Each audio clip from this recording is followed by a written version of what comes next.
When adults fail to protect kids from domestic violence, from gun violence, from gang activity, and then compound that failure by leaving it to the kids to process the psychosocial consequences of what they've been exposed to, well, we imperil the futures of those kids.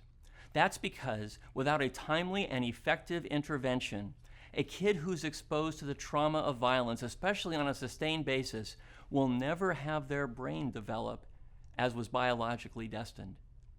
The implications of this revelation are far-reaching for our economy, for public health, and for public safety. Consider this.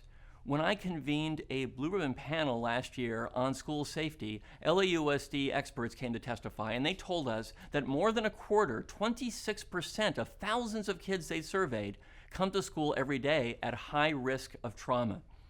That'll be no surprise to readers of a recent LA Times series called Surrounded that chronicled the incredible gauntlet that kids in dangerous neighborhoods in LA have to run every day just to get back and forth from home to school safely. Now, of course, our most basic job is to reduce violence altogether, and in Los Angeles, we've been making great strides in that direction. But it remains the case that for too many of our children, crushing violence in their daily lives is just a reality. The result is very damaging for their developing minds. The science is very clear. When a child is exposed to violence, especially on something like a regular basis, the parts of their brain that respond to stress are overstimulated.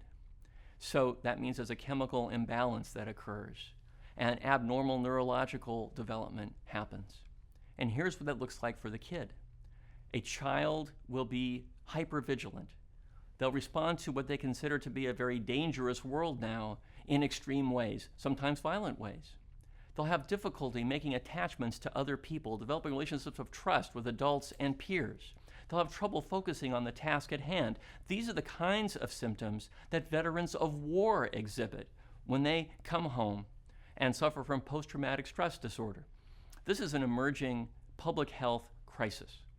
Now, prosecutors like me already are training our staffs to avoid re-traumatizing kids who've witnessed violence as they make their way through the court system. But that's not nearly enough. Last month, I was in Houston, Texas, with the National Prosecutors Coalition I co-chair, Prosecutors Against Gun Violence. We were there for a summit on the issue of kids and guns. I moderated a panel. One of the members of the panel was Laura Drino, a terrific deputy city attorney who heads a project I want to talk to you about. That project has created a partnership among our office, a nonprofit called the Children's Institute that helps with therapeutic interventions for kids, the LAPD, community advocates, and schools. We chose an area of South Los Angeles with a very high rate of shots fired calls when there's gunfire. The area is Watts. The number of shots fired calls last year alone, 93. Now, when there's a shots fired call, a team rolls to the scene. LAPD, accompanied by a Children's Institute therapist and a community advocate. They're looking for kids, either who are witnesses or victims of the gunfire, or who were just in the area and were cognizant the shooting had happened. They want to offer immediate therapeutic intervention and the opportunity for ongoing therapy sessions free of charge. Then they return the next day, canvassing the neighborhood to see if other kids might have been aware of the gunfire and offering them and their families the same kind of therapy.